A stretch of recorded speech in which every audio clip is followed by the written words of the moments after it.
Assalamualaikum warahmatullahi wabarakatuh. Selamat datang di Ditya dan Tutor. Selamat datang teman-temanku, saudara-saudaraku sekalian di seluruh alam semesta. Kali ini ya, saya akan bicarakan betapa fairnya YouTube ya. Betapa fairnya YouTube dalam mengelola dunia per-YouTubean. Nah, untuk tahu info ini, sebaiknya teman-teman menonton video ini sampai full. Karena kalau nontonnya tidak sampai full, sudah hilang kuota, tidak dapat ilmunya. Oke ya. Yang namanya suatu perusahaan, jika ingin dikunjungi oleh orang banyak, haruslah memiliki barang-barang yang up to date. Barang-barang yang selalu baru, barang-barang yang selalu mengikuti perkembangan zaman. Begitupun dengan YouTube ya. YouTube itu juga adalah suatu perusahaan ya yang ingin mempertahankan klien-kliennya, juga pelanggan-pelanggannya itu agar tetap setia menjadi kontributor YouTube maupun pemberi iklan.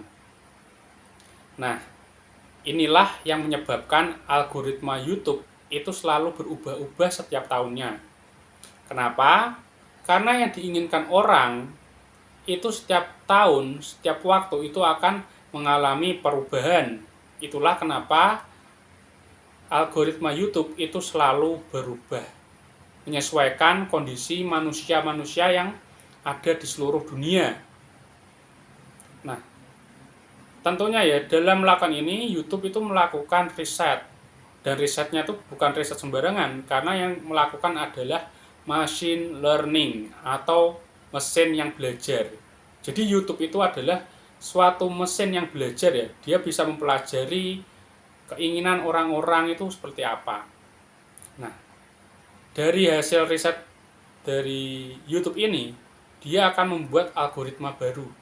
Algoritma yang semakin fair, yang semakin baik bagi para penggunanya, baik untuk konten kreator atau kontributor itu maupun si pemberi iklan ya. Jadi sama-sama menguntungkan dua belah pihak ya, tiga belah pihak ya. Konten kreator, YouTube sendiri maupun si pemberi iklan. Untuk mengurangi tingkat kecurangan orang-orang ya, seperti sub for sub, membeli jam tayang, itu YouTube akhirnya membuat algoritma baru yang membuat YouTuber walaupun tidak punya subscriber atau subscribernya kecil itu bisa direkomendasikan. Kenapa? Kalau misalnya yang direkomendasikan YouTube adalah yang subscribernya besar. Kalau gitu terus kan selamanya yang ada di YouTube hanya orang-orang itu saja. Dan jika orang-orang yang subscribernya banyak saja yang direkomendasikan oleh YouTube, tentunya orang-orang akan bosan. Orang-orang itu butuh sesuatu yang fresh. Ya, bisa jadi sesuatu yang fresh, yang menarik dan baru itu ditemukan di YouTuber-YouTuber yang baru. Inilah ya kenapa algoritma sekarang ini tidak mempermasalahkan dia subscribernya banyak atau sedikit, videonya bisa meledak asalkan sesuai dengan keinginan si pencari atau penikmat YouTube ya. Kalau video kita itu ya sesuai dengan kriteria yang diinginkan oleh penonton, pasti akan direkomendasikan oleh YouTube walaupun mungkin subscriber kita itu kecil. Tetapi kalau kita bertanding di SEO, tetap saja YouTuber besar itu akan menang.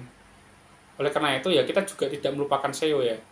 Kita tetap gunakan SEO itu hanya untuk memberikan clue ke YouTube agar mengetahui bahwa kita itu membahas tentang apa. Walaupun sekarang ini YouTube kan tidak sepenuhnya perlu yang namanya SEO ya.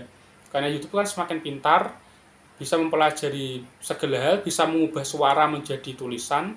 Ya, dari tulisan tadi itu akan diriset oleh YouTube. Semakin spesifik kata-kata yang ada di video itu, semakin sering diulang-ulang di video itu, maka YouTube akan merekomendasikan video itu ke orang-orang yang mencari kata kunci yang sesuai. Jadi kalau di video kita itu kata-kata yang sering kita ucapkan itu kita ulangi terus, dan itu juga yang disukai orang, yang dicari oleh orang, maka nanti video kita itu akan bisa ditonton oleh banyak orang, walaupun subscriber kita kecil, walaupun subscriber kita 0. Ya, ini sangat fair. Jadi nggak hanya orang-orang yang subscribernya banyak yang ditonton, tapi orang-orang yang subscribernya kecil juga memiliki kesempatan yang sama. Jadi jangan bersedih hati bagi orang-orang yang mungkin subscribernya masih kecil atau baru memulai YouTube. Kita memiliki kesempatan sama untuk ditonton. Nah, kesempatan yang sama untuk ditonton ini juga berdampak dengan bertambahnya subscriber. Dengan mudahnya kita ditemukan oleh orang, kemungkinan di subscribe kita kan akan semakin tinggi. Nah, kemungkinan ditonton kita yang semakin tinggi ini lah yang membuat kita tidak perlu bersusah payah untuk curang, tidak perlu kita itu membeli subscriber, tidak perlu membeli jam tayang, tidak perlu melakukan hal-hal yang aneh-aneh, ya, tidak perlu. Kita nggak perlu melakukan aneh-aneh itu untuk mendapatkan subscriber, karena video kita kan bisa direkomendasikan oleh YouTube sehingga bisa disubscribe oleh orang tanpa melakukan kecurangan. Gitu. Tapi jangan salah ya teman-teman ya. Walaupun begitu, kita tuh juga disarankan oleh YouTube untuk berinteraksi dengan penonton kita. Ya, berinteraksi dengan orang-orang di YouTube. Jika kita berinteraksi dengan orang-orang yang ada di YouTube, dengan subscriber kita, dengan orang-orang yang sesama YouTuber pemula, entah itu dengan berkomentar, saling berkomentar, memberi like, ya, bahkan mungkin subscribe, ya. Itu kalau kita mungkin ada interaksi seperti itu, kita itu jangkauan rekomendasi kita akan semakin lebar. Jadi misalnya ya, teman-teman itu menonton teman-teman ini si A. Ya, teman-teman dengan si A ini kan mungkin saling tonton, saling komen dan saling subscribe ya. Tapi dengan cara-cara alami ya, bukan yang cuma 2 menit, 3 menit terus ganti channel lain, bukan ya. Ini yang secara alami yang nontonnya full. Yang nontonnya ya tidak 1 doang, tapi 2-3 video lah. Ini ada interaksi ya. Yang awalnya teman-teman tuh rekomendasinya cuma segini doang. Karena ada interaksi dengan ini, teman-teman itu gabung rekomendasinya. Jadi rekomendasi teman-teman dan si A ini akan gabung. Si A punya akses untuk rekomendasi teman-teman, dan rekomendasi teman-teman itu ada akses ke rekomendasinya si A. Nanti teman-teman ada teman lagi itu si B misalnya ya, yang berinteraksi dengan teman-teman ya. Jadi dia itu ada menambah jangkauan itu ya rekomendasinya teman-teman. Jadi rekomendasi teman-teman itu mungkin ada di B dan si A. Misal lagi kalau si B dan si A ini berinteraksi gara-gara teman-teman, maka ini lingkarannya akan ngelup. Ya. A, B dan teman-teman rekomendasinya itu akan semakin luas. Lah rekomendasi yang semakin luas ini yang menyebabkan teman-teman akan mendapatkan subscriber dan penonton itu yang lebih banyak lagi. Ya, semakin teman-teman berinteraksi dengan orang-orang di YouTube, entah dengan komen, like, subscribe, itu akan menambah jangkauan teman-teman untuk mendapatkan rekomendasi YouTube. Jadi nonton video orang secara full itu tidak sia-sia.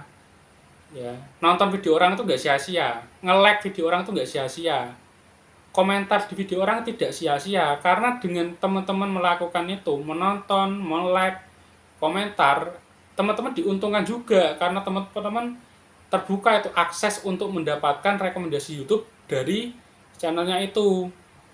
Ya, karena YouTube suka interaksi, ya, suka interaksi antara penggunanya itu ya. Makanya semakin banyak interaksi, semakin banyak kita menonton, semakin banyak kita komentar, semakin banyak kita like, maka kita akan semakin direkomendasikan oleh YouTube. Ya. Gitu. Itu adalah algoritma YouTube yang terbaru. Karena ingin mengurangi kecurangan, ya. Kan itu ya, kalau dulu kan misalnya YouTuber baru itu kalau nggak support pasti nggak bisa mendapatkan subbreaker ya, nggak bisa ya. Nah, agar fair, agar bisa sama-sama mendapatkan subbreaker ya atau subscriber, itu YouTube bikin algoritma ini. Maka manfaatkanlah algoritma ini dengan sebaik-baiknya. Mungkin terkesan dagel ya, tapi memang inilah kenyataannya. inilah perkembangan dunia. Kalau teman-teman tidak mengikutinya ya kita akan tergerus. YouTuber besar kalau tidak mau berusaha, tidak mau belajar lagi ya akan jatuh. YouTuber kecil kalau mau berusaha ya dia akan punya kesempatan untuk naik. Inilah kenapa YouTube adalah perusahaan yang sangat fair ya, sangat bagus. Kita harus berteman dengan YouTube itu ya karena YouTube adalah perusahaan yang sangat fair ya, memikirkan penonton, konten kreator, pengiklan, dan dirinya sendiri tentunya ya. Jadi kalau kita semakin banyak orang yang menjadi YouTuber, semakin banyak tempat untuk YouTube itu memberikan iklan-iklan itu. Menyebar iklannya semakin banyak. Karena semakin banyak duitnya YouTube juga semakin banyak. Ya, walaupun nanti sebagian dibagikan pada konten kreator kan, tapi tetap yang paling untung adalah YouTube. Gitu. Jadi YouTube juga melakukan ini juga berdasarkan asas keuntungan. Ya. Namanya perusahaan kan butuhnya untung. Lah biar dia untung ya harus memberikan sesuatu yang fresh.